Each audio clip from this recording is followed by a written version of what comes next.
But we are, after all, the United States of America. So what is it that unites us? Truth and freedom. Cold out here. It's cold out here, and the temperature wasn't much warmer in the Situation Room. Our meeting did not last long, but it is so sad that in a matter of hours or just a few days, many federal workers will not be receiving their paychecks, and what that means in their lives is tragic in terms of their credit rating, paying their mortgage, paying their rent, paying their car payment, paying their children's tuition, and the rest. The president seems to be insensitive to that. He thinks maybe they could just ask their father for more money, but they can't. And we think that the collateral damage that he is causing well, I'm going to yield to the leader to talk about that, but I would say this.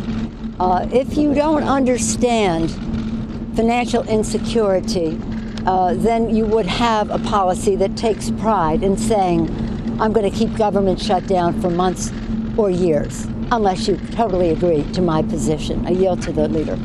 Yeah, well, unfortunately, the president just got up and walked out. He asked Speaker Pelosi, will you agree to my wall? She said no. And he just got up and said, then we have nothing to discuss, and he just walked out. Again, we saw a temper tantrum because he couldn't get his way, and he just walked out of the meeting.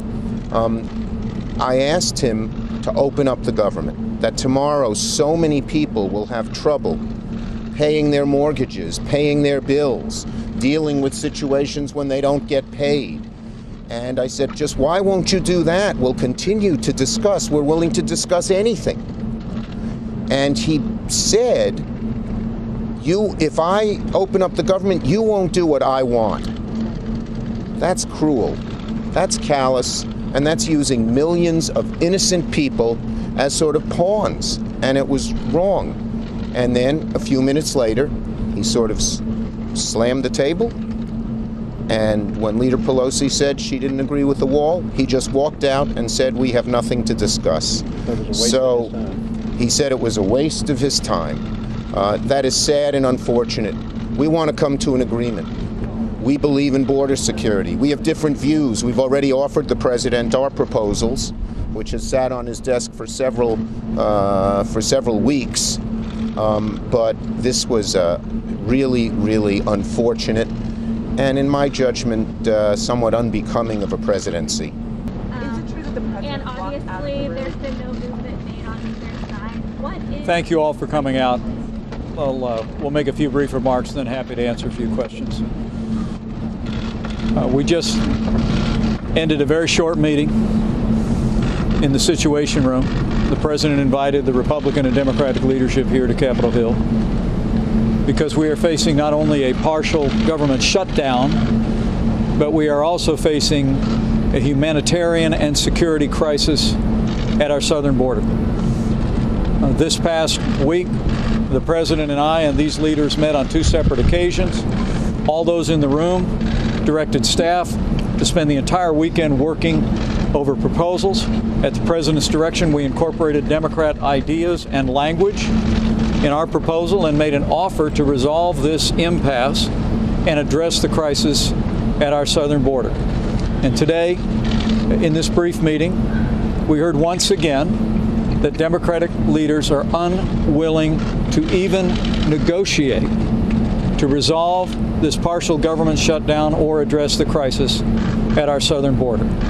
They demanded once again that before any negotiations could begin, that we would have to agree to reopen the government. And the president called the question in the meeting. He asked Speaker Pelosi that if he opened things up quickly, if he reopened the government quickly, would she be willing to agree to funding for a wall or a barrier on the southern border? And when she said no, the president said goodbye. Now, I know there's been millions of Americans, hundreds of thousands of federal workers that are as disappointed as we are that the Democrats are unwilling to engage in good faith negotiations. Look, the American people know we face a serious humanitarian and security crisis at our southern border. And this president, our entire administration, working with these Republican leaders, is going to continue to drive forward to bring about the kind of reforms that will see to the safety and security of the American people. But what the president made clear today is he is going to stand firm to achieve his priorities, to build a wall, a steel barrier on the southern border, add additional personnel, additional resources, additional reforms to stem the crisis that we face on our southern border. And we're very grateful for these Republican leaders here and others that were gathered with us for their support. My question to you is that Democrats said that the president was slamming his hands on the table and that he walked out. Can you talk a little bit about, can you just categorize what the president did in the meeting? And also, are we any closer than you think to having a national emergency declared if the meetings are going like this and they're so contentious? Well, the president walked into the room and passed out candy. It was true. Never raised his voice. I don't recall him ever raising his voice or slamming his hand. But this is a president who feels very strongly about his commitment to see to the security of the American people. He brought the whole issue of illegal immigration to the center of the national debate when he sought this office. And we actually saw a decline in illegal immigration at our southern border in our first year in office. But the reality is, because of the lack of reforms, because of the lack of a wall, because of the loopholes in our laws today, we are now seeing a precipitous rise in families and unaccompanied children being driven by human traffickers and cartels, individuals who are exploiting vulnerable families, encouraging them to make the long and dangerous journey up the peninsula. And you could hear the president say this is a crisis of heart and soul. He feels this passionately. And he left the room today because Speaker Nancy Pelosi said that even if he gave her what she wanted, she would never agree to the border security priorities that we have on the table, and that was unacceptable. Please, right here. Mr. Vice President, is the president now closer to declaring a national emergency? Will he do it? I know the president's made it clear that he's looking at that. He believes that he has the authority to do it. Seems like but I think the president's belief, and I know it's the belief of these Republican leaders as well, is that Congress should just do their job. Look, politics is the art of the possible. I served in the Congress for 12 years. I remember times when there were strong feelings on emotions, but eventually leaders came together, sat down with presidents, oftentimes in opposite political parties. They heard each other's priorities, they negotiated agreement, and they moved forward. That's what the American people expect us to do today.